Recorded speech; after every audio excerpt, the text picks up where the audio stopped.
नमस्कार, मी प्रिया रेसिपी मराठीमध्ये तुम्हा सर्वांचे मनापासून स्वागत। नवरात्र स्पेशल रेसिपीमध्ये आज आपण रताळ्याचे गुलाबजामुन कसे बनवायचे हे पाहणार आहोत। उपवास असला म्हणून काय झालं, जिभेला तर नवीन प्रकारचे पदार्थ पाहिजेत। यासाठी आज आपण अगदी कमीत कमी साहित्यात झटपट होणारे आणि फक्त अर्ध्या तासात व्यवस्थित असे मुरणारे रताळ्याचे गुलाबजामुन कसे बनवायचे हे पाहणार आहोत। याला बनवायला पण खूप टाइम लागत नाही आणि अगदी परफेक्ट असे हे बनतात। तसेच आजपर्यंत ह्याचा पाक व्यवस्थित असा मुरला जातो। तुम्ही इथे बघू शकता, मी तुम्हाला यातील एक गुलाबजामुन तोडून पण दाखवते। परफेक्ट असा आजपर्यंत व्यवस्थित असा याचा पाक मुरला आहे।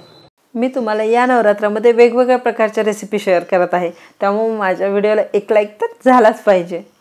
वेळ न घालवता चला तर मग स्टार्ट करूया आज आपल्या छानशा रेसिपीला।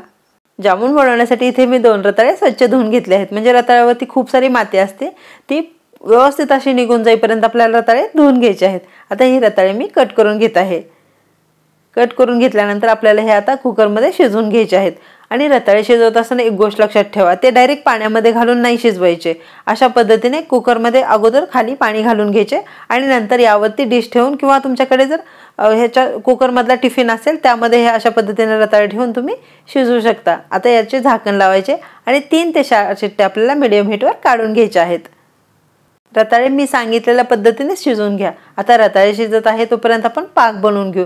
यासाठी इथे एका पातेल्यामध्ये मी 1 कप साखर घालून घेत आहे।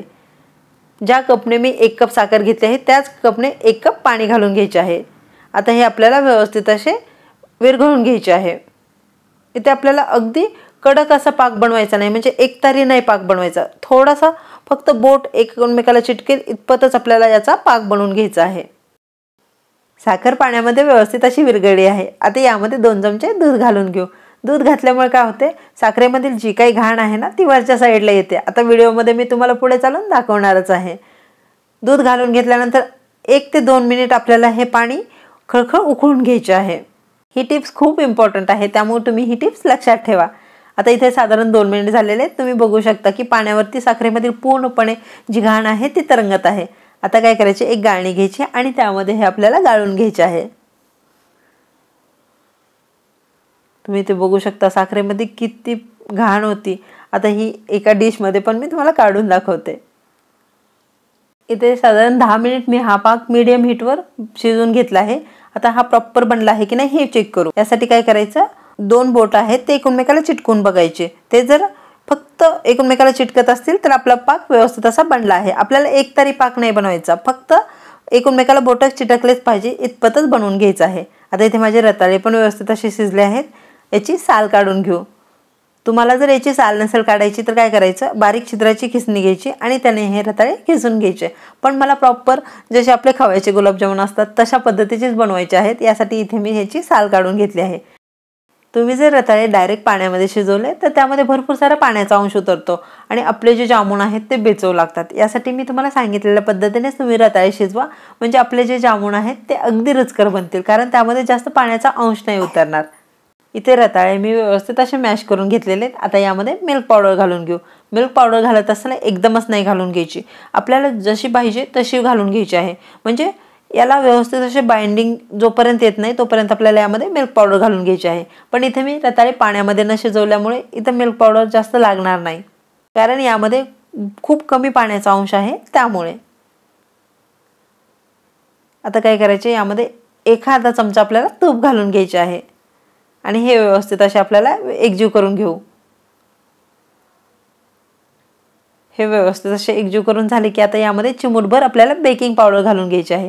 बेकिंग पावडर घातल्यामुळे काय होते, आपले जे जामुन आहेत ते आतून जाळीदार बनतात आणि पाक व्यवस्थित असा आतपर्यंत मुरला जातो। रताळ्यामध्ये सर्व जिन्नस व्यवस्थित असे एकजीव करून झाले की आपल्याला याचे छोटे छोटे गोळे बनवून घ्यायचे आहेत। म्हणजे आपले जामुन असतात त्या आकाराचे आपल्याला इथे गोळे बनवून घ्यायचे आहेत। तुम्ही ते बघू शकता किती परफेक्ट असे गोळे बनत आहेत, म्हणजे याला कुठेही चीर पण जात नाही।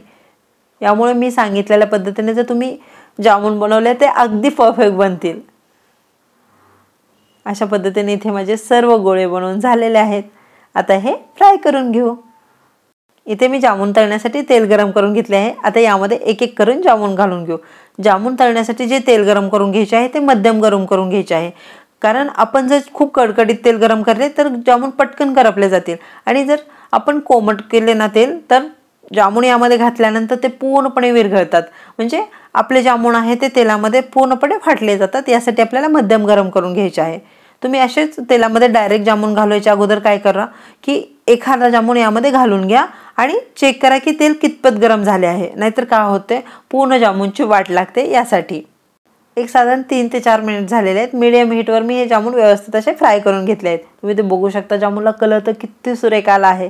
आता यामध्ये पूर्णपणे तेल निथळायचे। पाक थोडासा थंड झाला होता, यासाठी मी कोमट करून घेतला आहे आणि हे आपल्याला कोमट पाकामध्ये घालून घ्यायचे आहेत। पाक पूर्णपणे थंड झालेला नसावा, नाहीतर काय होते जामून त्यामध्ये घातल्यानंतर ते व्यवस्थित असे मुरले नाहीत जाणार। यासाठी मी तुम्हाला आणखी एक बॅच तळून दाखवते।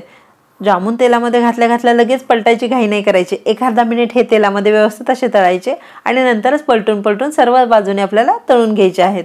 तुम्ही ते बघू शकता, याला कोणीतरी म्हणेल का हे खव्यापासून न बनवता तुम्ही रताळ्यापासून बनवले आहे, शक्यच नाही, इतके हे परफेक्ट बनतात। आता हे पण मी गरम पाकामध्ये घालून घेते। आता हे जामून आपल्याला फक्त अर्धा तासासाठी पाकामध्ये मुरवत ठेवायचे आहेत।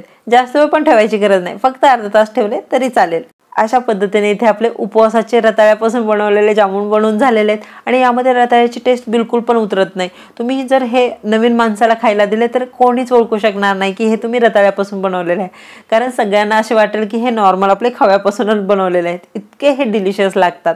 तर यामधील एक जामून मी तुम्हाला तोडून पण दाखवते की पाक व्यवस्थित असा आतपर्यंत मुरला आहे की नाही। तुम्ही ते बघू शकता, आतून पण जामून किती ज्युसी असा बनला आहे। याचा अर्थ आपले जामून अगदी परफेक्ट असे बनले आहेत।